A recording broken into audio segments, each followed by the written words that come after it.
même à l'époque, je veux dire, Booba, pour le coup, c'est clairement, je pense, c'est un peu dur de citer quelqu'un d'autre en termes de rappeur avec la plus belle carrière, mais il a jamais mis tout le monde. Il y a toujours eu des gens qui ont dit ouais, c'est pas bien. Et comme en plus c'est quelqu'un qui a beaucoup muté artistiquement, il y a toujours eu des gens nostalgiques de Booba.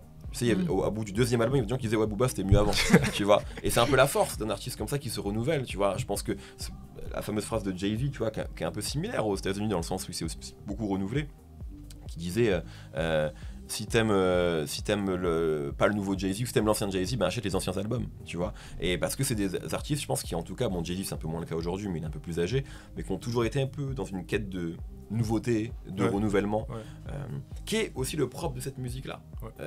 C'est ce qui fait que ces gens-là ont un peu gagné sur le long terme, c'est qu'ils ont toujours un peu épousé, pas toutes les tendances, mais en tout cas quelques-unes des tendances fortes de différentes époques, parce que c'est ça le rap en fait. C'est une musique qui est pas statique. C'est ce qui fait qu'elle a gagné sûrement, c'est qu'elle s'est tout le temps métamorphosée, que c'est pas une musique morte, tu vois, comme certaines musiques qui sont un peu plus figées.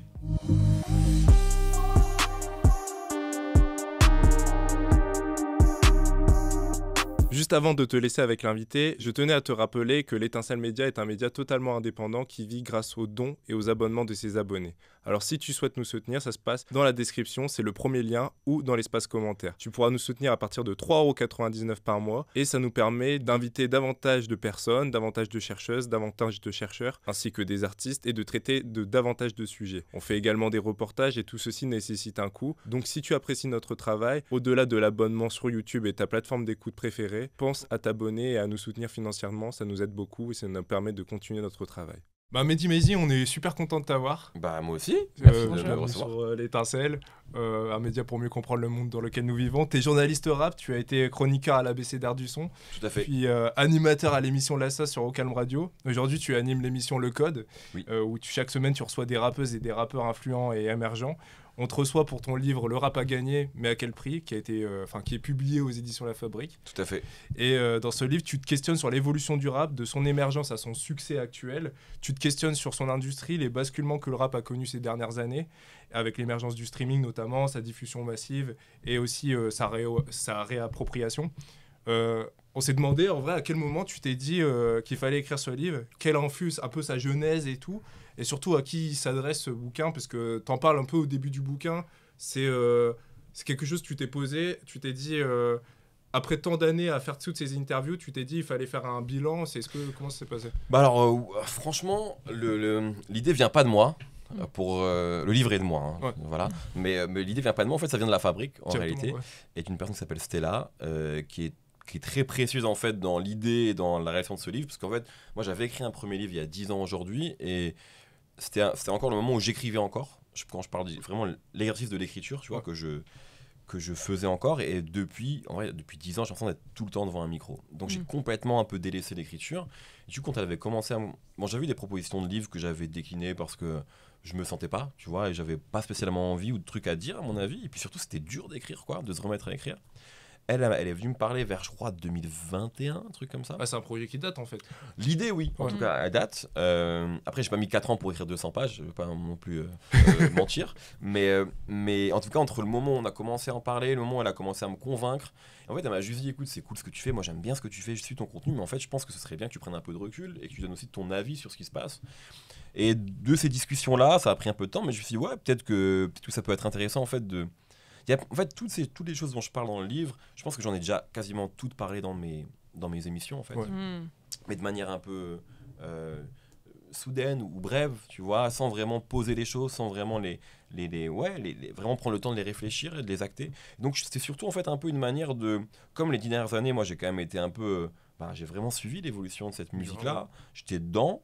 Et du coup, je me suis dit, bon, il y a peut-être un pas de recul à faire, et ça me permettait surtout à moi de faire un bilan. Donc, à qui il s'adresse, franchement, je sais pas trop.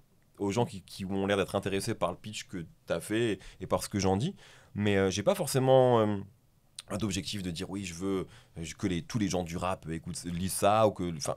C'est juste, vraiment, c'était plus un truc entre moi et la fabrique au départ, et après entre moi et moi de me dire bon vas-y, j'ai envie de marquer un peu une forme de bilan de cette décennie en fait, à passer à commenter l'actualité rap. Ok, c'est cool, on s'est beaucoup gargarisé de se dire le rap c'est trop bien, le rap c'est la nouvelle pop, le rap c'est la musique numéro 1. Identifier aussi des problématiques et tout. Exactement, en plus, exactement. Non mais en fait, c'est qu'en fait que j'identifiais pas en 2016 ou 2017, tu vois, quand on n'arrêtait pas de dire ouais c'est génial et tout.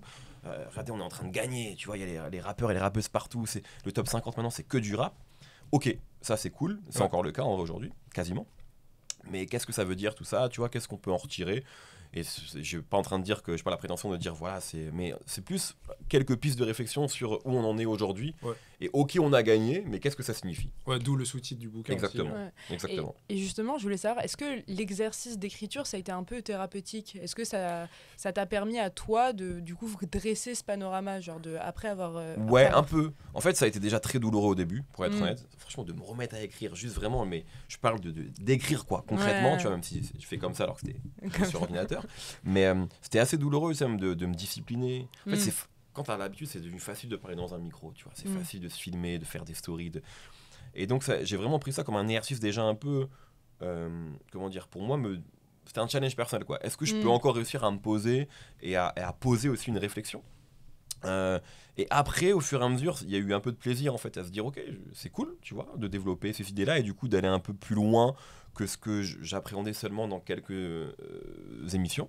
Et thérapeutique, je sais pas, mais en tout cas, il y avait plus un truc de contentement de le faire, tu vois, de se dire ok, ça c'est ce que je pense vraiment et ça me permet vraiment un peu même moi de tourner un peu une page quelque part. Parce qu'en fait, 10 ans à parler de rap, je dis pas que c'est fini, que je vais arrêter, j'aime toujours ça, mais en tout cas, j'arrive peut-être moi aussi au bout de quelque chose dans mon rapport au rap, dans mon activité de journaliste. Donc c'est aussi un moyen pour moi de remettre en cause le rap, mais aussi de me remettre en cause moi. Ouais. Tu vois. Surtout que t'as pas fait ça tout le temps. À un moment, en fait, t'étais Oui, journaliste.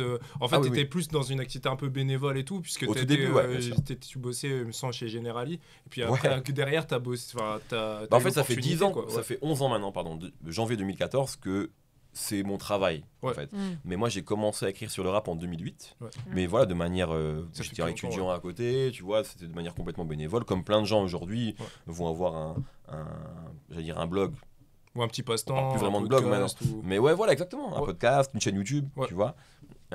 Sauf qu'à l'époque c'était vraiment de l'écriture, tu vois, sans jugement de valeur, sans dire que c'était mieux ou quoi, pas du tout, mais en tout cas c'était ça, tu vois, la vidéo c'était pas encore le nerf de la guerre en 2008. Peut-être que si j'avais commencé aujourd'hui, je serais sûrement devenu directement youtubeur ou tiktoker ou streamer, j'en sais rien. D'ailleurs tu dois en voir plein des gens aussi qui viennent te voir en disant ouais je vais me lancer dans... Oui, énormément, vraiment beaucoup. Des fois même plein de gens, tu sais, qui font des écoles de journalisme, etc., qui disent oui, j'aimerais bien être journaliste dans le rap, t'as envie de leur dire mais fais d'autres choses, non, je sais pas, t'as fait l'école de journalisme. mais c'est cool en vrai, c'est cool que les gens aient envie de faire ça. Mais oui, maintenant il y en a vraiment beaucoup. Et ouais, franchement, je reçois, je pense, toutes les semaines des messages de gens. Sur Insta et tout. Sur Insta, sur LinkedIn aussi. Ouais. Je suis pas du tout actif là, mais j'accepte tout le monde sur LinkedIn. Voilà, sachez-le. Je crois que j'ai trop de contacts sur LinkedIn. Tu sais que je crois qu'il y a une limite en plus. Je crois pas sur LinkedIn. C'est pas comme Facebook, c'est l'époque, t'avais Facebook compte plein là. 5000, mais là je crois qu'il y a pas de limite. Enfin, je sais pas, en tout cas, j'ai pas encore atteint la limite. Il y a un truc, on s'est posé la question en fait quand on a lu le bouquin et tout, c'est comment tu as réussi à construire ce bouquin, parce que tu parles d'Orelsan, tu parles du rap marseillais avec Ayam, puis aussi son évolution avec Jul et SCH, ou encore même Booba, tu consacres vraiment un chapitre aussi sur Booba. Comment est-ce que tu construis un tel livre, parce que finalement le rap, tu vois, c'est assez vaste et t'en parles au début du bouquin avec notamment le rap US et tout. C'est comment tu arrives à définir un peu les bornes En fait, franchement, au début, ça a été... Je savais que je voulais avoir des chapitres. C'est même borner un peu le propos, ça me permettait aussi justement de faciliter la démarche, de me dire ok, j'ai envie de parler de ça, de ça, de ça. Et après, donc ça c'était pas très compliqué parce que je savais que je voulais parler du rap marseillais, je savais que je voulais parler du streaming, je savais que je voulais parler du rap alternatif. Ouais. Après, la question c'était comment faire du lien entre tout ça. Tu vois, c'est bien beau d'écrire, de parler de ces choses-là, mais comment tout ça coexiste dans un ensemble un peu cohérent. Donc ça arrivé vraiment dans un second temps. Au début, c'était plutôt moi qui crachais un peu mes pensées sur ces sujets-là. Et après, l'idée, c'était vraiment de créer du lien entre tout ça et de se dire, ok, c'est quoi la promesse du livre en fait? Parce que c'est bien beau voilà, ok, je peux parler du rap alternatif, je peux parler d'Akhenaton, je peux parler effectivement d'Orelsan, mais qu'est-ce que ça raconte derrière tout ça, tu vois? Et donc l'idée c'était vraiment d'essayer d'expliquer comment le rap a gagné en fait, et après dans second temps, c'est vraiment, ok, mais c'est quoi les enjeux maintenant? C'est un peu la fin du livre d'ailleurs, où j'essaye de modestement, en tout cas, ouais, d'aborder en tout cas, c'est ok, c'est quoi la suite, tu vois? Est-ce qu'on n'est pas au bout de quelque chose? Est-ce que, tu vois, on n'a pas trop fait la fête? Est-ce que maintenant, c'est pas le moment où il faut, tu vois, un peu réfléchir à c'est quoi la suite, tu vois? Voilà. Bah justement, dans le livre, tu nuances le fait que le rap c'est devenu mainstream. Ouais. En fait, ça c'est un peu contre-intuitif parce que maintenant tout le monde écoute du rap. Oui. Et que n'importe qui dans la rue pourrait l'écouter. Bien sûr. Pour toi, dans les faits, pas spécialement non plus.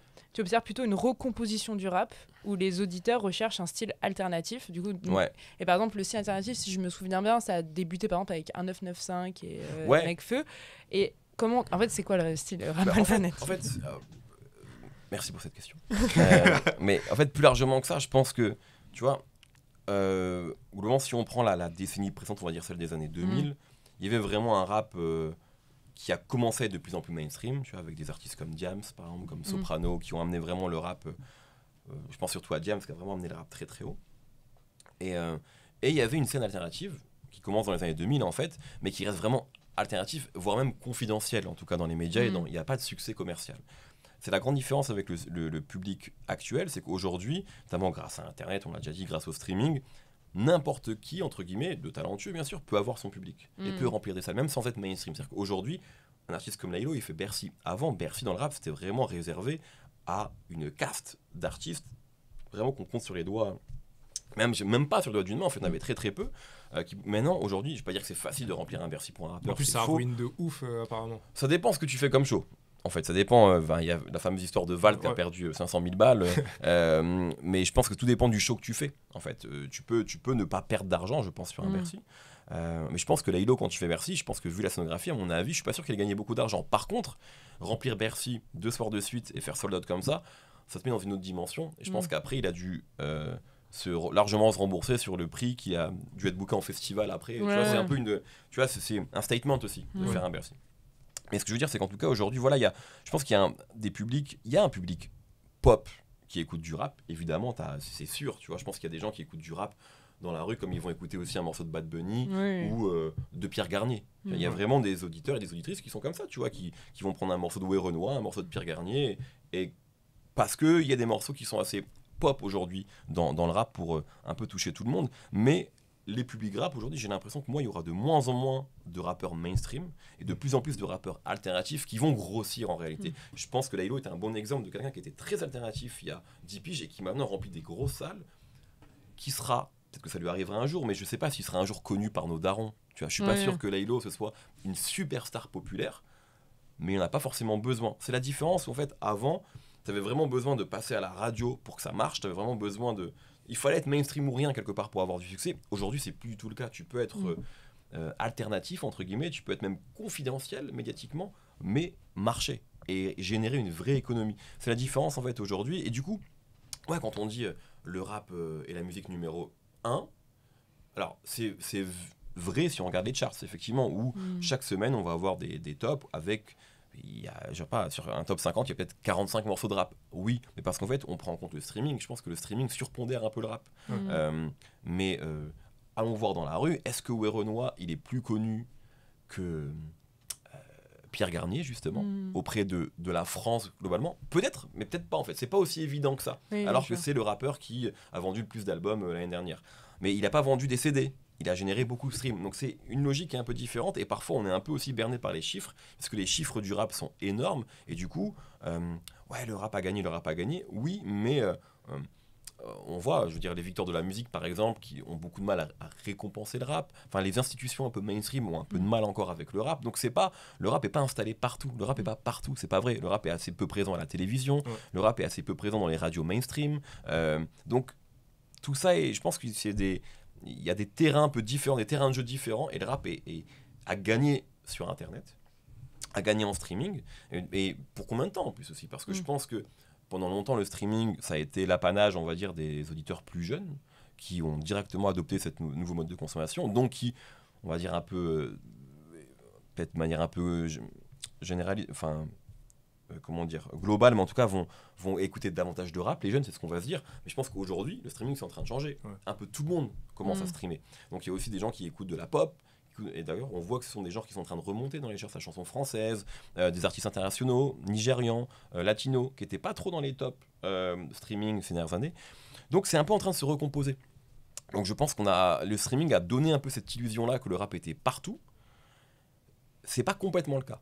Okay. Le rap a évidemment subi un énorme essor commercial. Je pense que le streaming a sauvé commercialement le rap, pas artistiquement, mais commercialement le rap. Mais je pense qu'on arrive un peu au bout de quelque chose aussi là-dessus. Ce qui est intéressant dans ce que tu viens de dire aussi, Mehdi, c'est le fait, et on le sent aussi dans le bouquin, c'est le fait qu'il y a beaucoup de gens qui vont définir le rap comme le rap, alors qu'en fait, dans le bouquin, justement, tu décomposes, tu montres qu'en fait, il y a, d'où la question aussi de Lily par rapport à la question du rap. Oui, il y a des raps, en fait. Oui, tout à fait, exactement.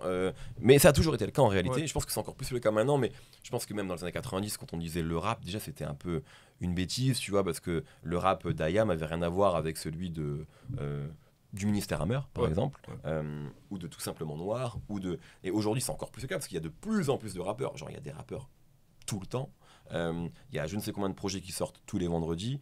Et du coup, il y a plein d'esthétiques de rap différentes. Je pense qu'avant, je sais pas, il y a 25 ans, si on prenait 2 fans de rap et qu'on leur disait c'était qui vos 10 rappeurs préférés, je pense qu'ils allaient quand même se retrouver sur certains artistes.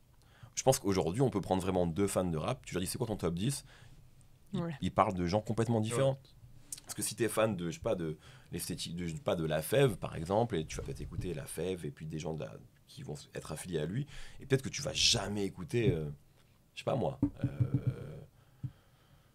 Renoir peut-être, tu vois. Enfin, et indépendant, je pense qu'il y a des gens qui écoutent Renoir, ils savent pas du tout qui est Jungle Jack, tu vois. Et enfin, il y a vraiment des chapelles un peu différentes. Et d'ailleurs, on le voit aussi dans les publics. Et ça, c'est très présent sur les réseaux, où on voit qu'en fait, il y a des publics rap qui se fréquentent pas en fait, qui se regardent pas et qui ont même parfois des jugements très méprisants vis-à-vis de l'un de l'autre.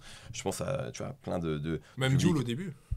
Jul au début, évidemment, c'est un très bon exemple, mais même moi, je le vois, hein, quand j'interviewe des artistes qui vont être vus, pardon pour le terme, mais comme des artistes un peu plus street, etc., des gens qui vont me dire, mais enfin, Mehdi, pourquoi tu interviewes des artistes comme ça ? Il y a avec cette horrible appellation qui est, c'est du rap de bandeur de cité, genre vraiment des aberrations totales, parce que le rap, même s'il est multiple aujourd'hui, qu'effectivement, on n'est pas obligé de venir de quartier pour faire du rap, évidemment, mais en tout cas, ça vient de là-bas, c'est quand même l'expression de gens, souvent, qui, effectivement, ils sont issus de quartiers défavorisés, etc. Et aujourd'hui, on arrive à cette... le rap étant devenu populaire, il est aussi écouté par des gens qui n'en ont rien à foutre du rap. En fait, ils écoutent ça comme n'importe quel autre genre. Et ils ont le droit. Mais du coup, ça pose parfois des aberrations assez folles avec des gens qui, en fait, vont dire que, je sais pas moi, Nino, c'est pas du rap parce que c'est trop street. C'est complètement débile. Inversement, des gens qui vont parfois dire un tel c'est pas du rap parce qu'il est habillé un peu bizarrement, alors que il me semble quand même que le rap a gagné ce droit-là aujourd'hui d'être habillé comme il le veut. Enfin, tu vois, je cite André d'Outkast qui venait en jupe ou en kilt dans les années 90, ou Young Thug. Enfin, tu vois, je veux dire, donc il y a un peu des chapelles qui se regardent un peu en chien de faïence, et donc c'est un peu compliqué de réconcilier ces publics-là. Mais finalement, comme n'importe quel genre devenu un peu populaire, en fait, qui est accaparé aussi par des gens qui sont pas issus de cette culture-là, qui même plus largement ne s'intéressent pas vraiment à la culture du genre, et juste, c'est comme tout le monde regarde des films, mais tout le monde n'est pas cinéphile. Et ben aujourd'hui, on a ça avec le rap, ou comme tout le monde va avoir un avis sur le foot, sans forcément vraiment être un expert. Mais tu vois, c'est un sujet... Surtout que c'est dur de tout suivre, quoi, en plus. Exactement. Mais c'est un sujet qui est à table, presque, tu vois. Donc, en tout cas, sur les réseaux, le rap est un sujet de débat comme le foot, ou les mangas, ou la politique. Donc, tout le monde a son avis là-dessus, sans forcément avoir tous les codes pour justement les décrypter tout ça. Donc, effectivement, on est un peu dans une espèce de cacophonie globale où il y a tous les publics rap qui se parlent sans vraiment toujours se comprendre, quoi. Mais il y en a un qui a fait quand même l'unanimité. Dans le livre, tu parles de Booba. Ah oui.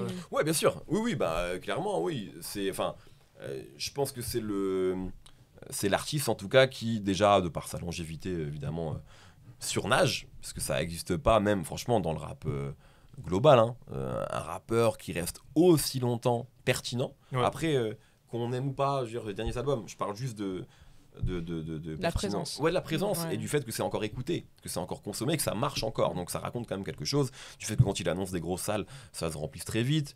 Donc effectivement, il y a quand même une forme pour ça d'insubmersibilité, tu vois, qui est assez inédite dans l'histoire de cette musique-là, dans ce pays. Et même globalement, tu vois, souvent les primes des artistes, ça dure rarement 15 ans, tu vois. Donc voilà, le fait qu'il ait encore un morceau l'année dernière comme Dolce Camara qui devienne un tube, c'est quand même assez surprenant et fou. Mais ouais, c'est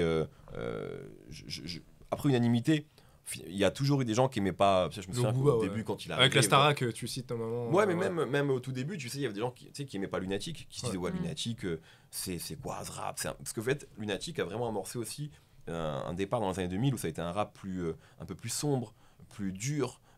Qui correspondait pas forcément avec. Je me souviens d'une interview d'Akhenaton qui disait, il parlait pas nommément du Lunatic, mais il disait ouais, c'est un rap un peu trop dur, etc. Il parle un peu trop d'argent, un peu trop bling bling, un peu trop.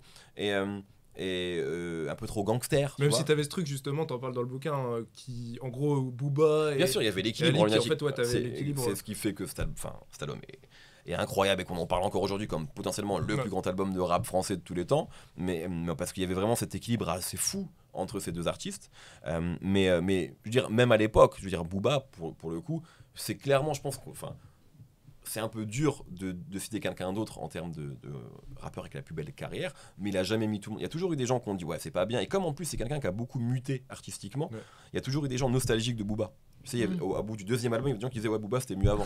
Tu vois. Et c'est un peu la force d'un artiste comme ça qui se renouvelle. Tu vois. Je pense que la fameuse phrase de Jay-Z, tu vois, qui est un peu similaire aux États-Unis dans le sens où il s'est beaucoup renouvelé, qui disait si t'aimes pas le nouveau Jay-Z ou si t'aimes l'ancien Jay-Z, ben achète les anciens albums, tu vois. Et parce que c'est des artistes, je pense, qui en tout cas, bon, Jay-Z c'est un peu moins le cas aujourd'hui, mais il est un peu plus âgé, mais qui ont toujours été un peu dans une quête de nouveauté, de renouvellement, qui est aussi le propre de cette musique-là. C'est ce qui fait que ces gens-là ont un peu gagné sur le long terme, c'est qu'ils ont toujours un peu épousé, pas toutes les tendances, mais en tout cas quelques-unes des tendances fortes de différentes époques, et parce que c'est ça le rap en fait. C'est une musique qui n'est pas statique. Et c'est ce qui fait qu'elle a gagné, sûrement, c'est qu'elle s'est tout le temps métamorphosée, que c'est pas une musique morte. Tu vois, comme certaines musiques qui sont un peu plus figées. Le rap, même si, évidemment, il y a des gens qui vont dire qu'il y a des règles dans le rap, etc., mais c'est quand même une musique qui a souvent tendance à faire un peu valdinguer les règles, quoi. Et je pense que si on avait fait écouter PNL à un fan de rap des années 80, il te dirait c'est pas du rap, tu vois, c'est tellement différent, c'est des mecs qui chantent sous autotune, c'est vraiment, et donc la forme se renouvelle en permanence. Et pareil, si on avait fait écouter du crunk, mis Lil Jon à des gens des années 80, ils se seraient dit mais c'est quoi ce truc, tu vois, et pourtant c'est du rap, genre aujourd'hui avec du recul on sait que c'est du rap, donc c'est une musique qui s'est toujours métamorphosée et renouvelée, et c'est à mon avis ce qui en fait sa force, quoi. Bah justement, par rapport à ça, le rap s'attend de plus en plus vers la pop. Ouais. Enfin, c'est ce que j'avais un peu compris. Bien sûr, bien sûr. En fait, ça dépend de. Il y a des rappeurs qui clairement tendent de plus en plus vers la pop, clairement. C'est clair. Mais du coup, il n'y aurait pas une contradiction avec le fait que le rap. En fait, c'est toujours du rap. Ouais. En fait, c'est compliqué parce que la question c'est, tu vois, qu'est-ce qui fait qu'un morceau est du rap? Ouais, voilà. Il y a différentes écoles. Est-ce que le rap doit correspondre à une certaine esthétique musicale? Est-ce que ça se rencontre dans le propos? En fait, moi, je trouve que dès le début, il n'y a jamais vraiment eu de règles. Parce qu'en fait, il y a eu des. Moi, à chaque fois, je cite un rappeur qui s'appelle Beaufly, qui nous a quitté, d'ailleurs, un rappeur américain qui, en 79, faisait un album qui s'appelait Porno Freak, où il parlait de porno. Tu vois. Donc, c'est par exemple tout le délire de dire, ouais, le rap, c'est forcément un truc politique. Historiquement, c'est pas ça. Tu vois, Rapper's Delight de Sugar Hill Gang, un des premiers tubes, c'est un morceau qui n'a rien de. C'est un morceau festif. Donc il y a toujours eu aussi ce truc-là. Donc par exemple, dire que le rap c'est forcément un truc engagé, par exemple, ce serait faux. Dire que le rap c'est forcément un truc genre new-yorkais, c'est faux. Parce que dès le début, il y a eu du rap en Californie, à Philadelphie, à Miami. Donc tu vois, c'est une musique qui a toujours été très multiple. Pour moi, ce qui fait que c'est du rap, c'est les flows. Tu vois, la manière. Et encore, ça peut être multiple, mais. C'est plus l'artiste qui va ramener ce côté rap là. Pour moi, on peut rapper sur n'importe quoi, on peut rapper sur de la house. Tu vois, d'ailleurs, je crois que je le cite dans le livre. Grums, qui a inventé un genre en France, ça s'appelle le deep row, où c'est lui qui rappe sur la deep house, par exemple. On peut rapper sur des accordéons. L'intro de la fête note de Rof, il rappe sur un accordéon. Alors, il y a une caisse claire et tout, mais en fait, il n'y a pas de règle. Donc, la question après, c'est, pour moi, il n'y a pas vraiment d'esthétique de rap commune. Il y a des codes un peu inconscients, mais tu vois, je pense qu'on peut un peu rapper sur ce qu'on veut. Après, c'est effectivement le fait que des rappeurs aillent de plus en plus parfois vers la pop. Je pense que c'est pas nouveau, parce qu'il y a eu des morceaux pop dans le passé. Mais par exemple, quand on voit le dernier album de Gazo, par exemple, qui s'appelle Apocalypse, qui est vraiment un album, il y a quasiment que des singles calibrés un peu pour la radio, quoi. Qui est vraiment un album pop. C'est assez fou de se dire que cet artiste-là, qui était un peu l'égérie de la drill française, donc une esthétique un peu plus rugueuse, on va dire, et rap, aujourd'hui a un peu muté vers ça. Alors peut-être qu'il va revenir à ses premières amours, mais je pense qu'il y a aussi un moment où le rap est devenu tellement... moi, je veux pas présumer des intentions de Gazo, mais je pense qu'à un moment, y a tellement, comment dire, de spéculation financière autour des artistes. Ces artistes-là, ils signent pour des sommes énormes en maison de disques. Et en fait, pour rentabiliser ces sommes-là, il faut vendre énormément d'albums. Donc je pense que Gazo avait dit dans une interview pour Ouscapé, il a dit, moi, la volonté de cet album-là, c'était que tous les albums soient single d'or, soient tous certifiés. Donc il y a vraiment une volonté, donc quand il rentre en studio, de faire une suite de hits, donc une suite de tubes, donc un peu de la pop, tu vois, quelque part. Donc ça montre quelque part que, tu vois, aujourd'hui, il y a aussi des enjeux qui sont pas uniquement artistiques. Et est-ce que c'est pas une critique, hein, tant que la musique est bonne, mais je veux dire, il y a vraiment un truc où je pense qu'aujourd'hui, le fait que le rap justement génère autant d'argent, ça a forcément un impact sur parfois les démarches artistiques, et le fait de se dire, bon, là je sors un album, il faut que ça génère tant d'argent pour que on recoupe l'avance que la maison de disques nous a signé, etc. Donc forcément, ça va avoir une incidence artistique sur les projets. Donc je pense que il y a des morceaux de rap aujourd'hui, en tout cas des morceaux faits par des rappeurs qui sont pas vraiment du rap, c'est vrai. Ce qui les empêche pas de faire du rap, mais il y a des morceaux qui n'en sont pas, tu vois. Et je pense que c'est le cas depuis plusieurs années, et des artistes même aux États-Unis comme des Drake, comme des Kanye West, etc. ont fait exploser les barrières depuis longtemps, où il y a des morceaux qui sont purement chantés. Enfin, je pense qu'un album important, par exemple, c'est 808 and Heartbreaks de Kanye West, sorti 2008 si je dis pas de bêtises, qui est un album purement chanté à l'autotune, fait par un rappeur. Et je pense que ça aussi, toutes ces choses-là, ça a décomplexé beaucoup les rappeurs qui se sont dit on peut chanter, on peut faire des morceaux festifs. Dans les années 90, il y avait vraiment un truc, tu sais, c'était pas bien d'être commercial.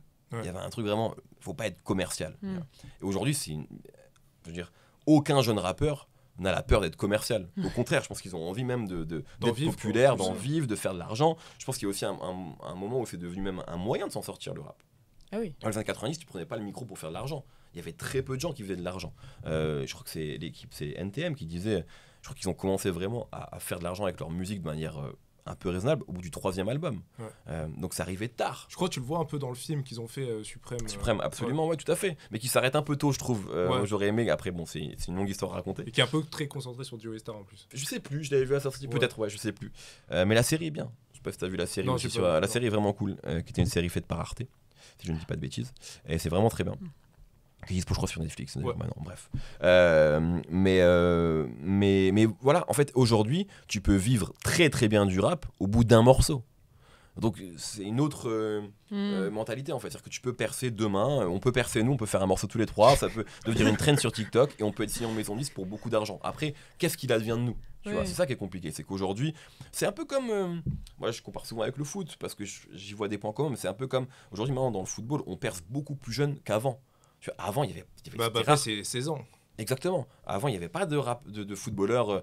Tu vois, vraiment, les mecs devenaient connus à 23, 24 ans, 25 ans. Et le rap, c'est pareil. Oxmo, quand il fait son premier album, il a quel âge ? Il a 21 ans. Mais avant, il n'y a pas de morceaux disponibles. Avant, il y a des freestyles. Mais tu vois, c'est pas... Aujourd'hui, t'as des rappeurs qui ont 19 ans, qui ont déjà sorti 3, 4, 5 EP. Ou même quand je dis EP, tu vois. Kerry James il est plus connu aujourd'hui que quand il était ouais tout à fait, mais exactement.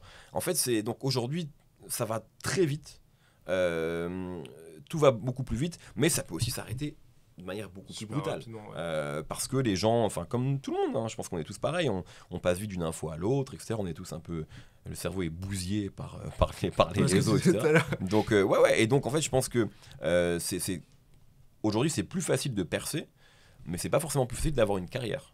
Parce que le public est plus volatile, parce que aussi je pense qu'on met parfois les artistes dans des dispositions trop tôt, ils sont pas prêts encore. Donc ouais, c'est une période un peu particulière, je trouve. Mais c'est quand même, c'est devenu un moyen, le rap, c'est devenu un moyen de percer, c'est devenu un moyen de faire de l'argent. Ce qui n'était pas du tout le cas il y a 20 ans, ou même dans les années 2000 en fait, c'était pas le cas. Justement, par rapport à ça, dans le livre, tu parles de l'épisode avec Serran que tu as reçu sur le code. Oui, tout à fait. Et justement, nous, on s'est posé la question de comment, en fait, toi, personnellement, quelqu'un qui a traversé le rap journalistiquement parlant, qui a voulu parler de ça, écrire sur ça depuis toujours, t'as appréhendé cette new wave, si je puis dire.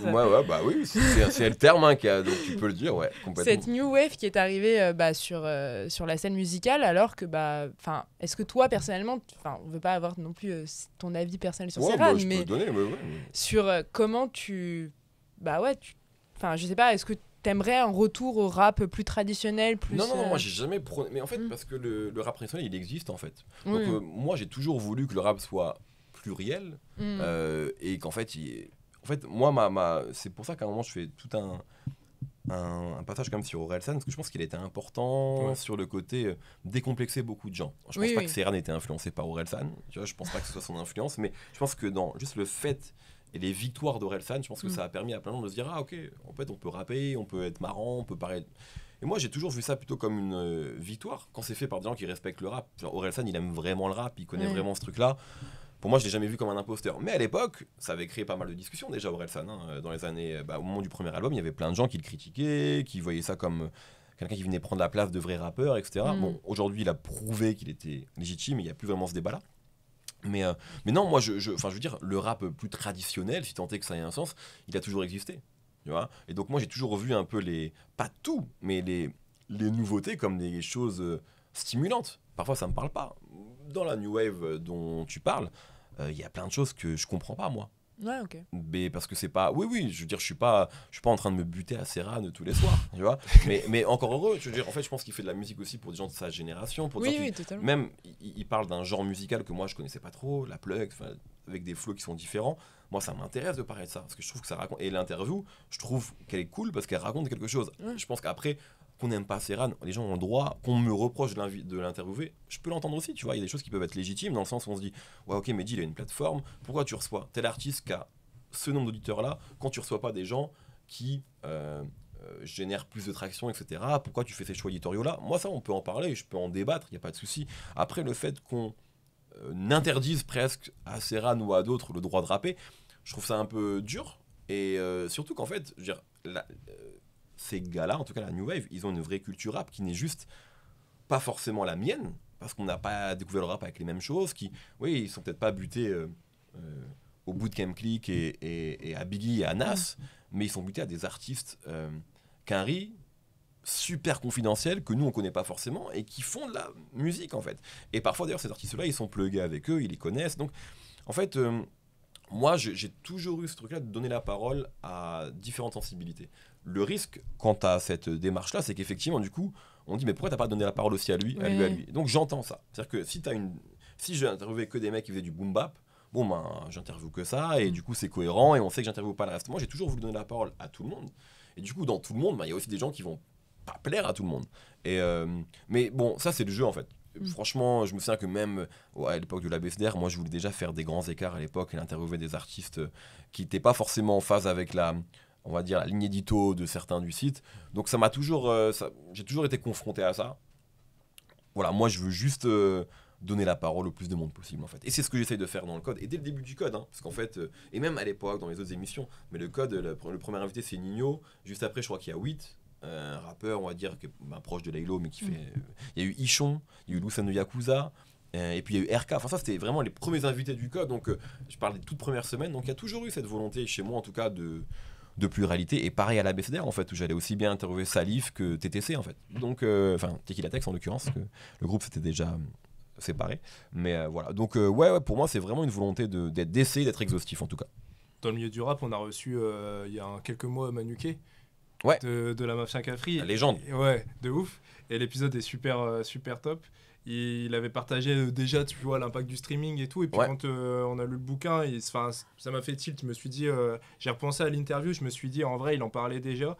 Et il disait, en fait, dans l'interview, qu'en gros, le rap, il s'est un peu lissé avec le streaming et tout. Et j'ai l'impression que toi, tu partages aussi un peu ce regard-là. Tu te dis que ça a un peu peut-être fragilisé le rap sur le plan artistique au niveau des messages et tout. Dans l'épilogue, tu parles notamment du fait que aujourd'hui, et même avec Colin qui est ici présent au moment de l'entretien, on en parlait du fait que, par exemple, des messages, par exemple, ce qui se passe actuellement au Nord Kivu, en Palestine et tout, il ne s'est pas forcément évoqué et t'en parles et tout. Est-ce que pour toi, le streaming a vraiment impacté, joué là-dessus ? En fait, le streaming, c'est presque un détail. Enfin, c'en est pas un du tout. Mais ce que je veux dire, c'est que ça aurait pu être autre chose. Pour moi, ce qui a impacté, et là où je rejoins Manuké, c'est le fait que le rap soit aussi populaire et surtout qu'il ait envie d'être populaire. C'est ça là, parce qu'en fait que tu deviennes populaire par accident, mais là il y a vraiment une volonté, je pense, de faire des albums qui cartonnent et qui parlent au plus grand nombre. Et donc pour parler au plus grand nombre, faut être lisse souvent. Tu vois, souvent les grandes pop stars, tu vois, la pop star ultime, c'était Michael Jackson. C'était quelqu'un qui, en tout cas, en apparence, était lisse. Tu vois, il y avait vraiment une image comme ça qui était, tu vois, au niveau des thèmes et tout. Exact, dans les thèmes, absolument. Il y a toujours un peu ce côté-là, tu vois. Même, on peut encore parler du foot, tu vois. Le grand débat entre Pelé et Maradona, Pelé était genre le gendre idéal bien sous tout rapport versus Maradona, le bad boy du foot, qui etc. mettait la main. Exactement, et qui avait le nez plein de coke, tu vois. C'est un moment quand tu as une volonté d'être populaire, souvent il y a une forme de discours un peu plus lissé qui va avec ça. Mais en fait, c'est pas grave si tu as du contrepoids. Et je trouve que là, en fait, dans le rap mainstream, en tout cas, ça manque un peu de contrepoids. Et c'est pour ça que, d'ailleurs, moi, je pense que le rap mainstream, il va avoir... Je dis pas qu'il y aura plus de rappeurs qui vont vendre des millions d'albums, mais je pense que ça va avoir un peu tendance à se déliter un petit peu pour des propositions plus marquées.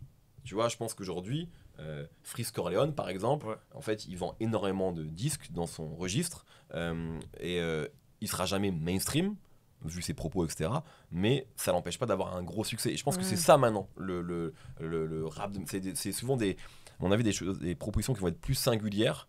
Ce qui va pas empêcher un SDM de cartonner, un Chacola de cartonner, ça existera toujours. On a besoin de morceaux fédérateurs, mais je pense qu'on aura de moins en moins. Et je pense que les gens ont envie aussi d'être différents de leurs voisins. Je parle du public. Et je pense qu'on a de moins en moins envie d'écouter la même chose. Et d'ailleurs, ça se retrouve, je trouve que, tu vois, aujourd'hui, il y a des énormes pop stars que les gens connaissent pas plus que ça. Je prends l'exemple de Taylor Swift, par exemple, qui est immense dans le monde en réalité, mais surtout aux États-Unis, mais dans le monde. Mais je pense qu'on va dans la rue là, je pense qu'il y a plein de gens qui connaissent pas 4 morceaux de Taylor Swift. Je pense que c'est pareil avec Bad Bunny. Je pense que c'est pareil avec Billie Eilish. D'ailleurs, Bad Bunny, il est pas très connu en France en vrai. Le dernier album commence à bien marcher là, c'est le premier qui marche vraiment bien ici. Mais alors que c'est gigantesque, tu vois. Et donc, alors que dans le passé, quand tu avais une pop star, t'en avais pas 10 000 aussi des pop stars, mais quand tu avais une pop star, tout le monde connaissait Michael Jackson, tout le monde connaissait Madonna. Je pense qu'aujourd'hui, c'est aussi dû au streaming, mais à Internet et au fait qu'il y ait plus de propositions. Il y a de moins en moins de choses qui s'imposent à tout le monde. Et je pense que c'est parce qu'aussi il y a plus de médias, il y a plus d'accès. Tu vois, il y a pas 5 chaînes de télévision, il n'y a pas une émission qu'on va tous regarder. Donc tout ça est différent. Donc je pense qu'on a de moins en moins de codes communs aussi parfois. Je sais pas, peut-être toi tu vas me dire la plus grande pop star c'est The Weeknd, peut-être toi tu vas me dire c'est Billie Eilish, et peut-être moi je vais te dire c'est Bruno Mars en fait. Et il y en a aucun qui a raison, aucun qui a tort. Donc je trouve que ces questions-là elles s'imposent moins de manière évidente que dans le passé. En plus c'est fou parce que par rapport à cette fragmentation, on le voit aussi même au niveau de YouTube. Au début il y avait l'hégémonie un peu Cyprien, tout à fait. Norman et tout. Bien sûr. Ils concentraient toutes les vues. Aujourd'hui on regarde leurs vues, finalement ça s'est divisé par deux. Exactement. Norman je pense pour d'autres raisons. Mais... Oui. Mais en tout cas, même les autres très gros aujourd'hui, effectivement, ils font moins de vues qu'à une époque. S'ils n'empêchent pas de faire d'énormes vues et ça reste énorme. Mais tout à fait, sur YouTube, on fait moins de vues qu'avant. J'en parlais ce midi avec une amie qui travaille chez Sony. Bref, et on parlait d'un clip d'un rappeur qui vient de sortir, un gros rappeur. Et franchement, je crois qu'en 3-4 jours, le clip il a fait 300 000 vues. C'est Vald. C'est Vald, oui, exactement. J'étais en mode, je vais pas dire le nom.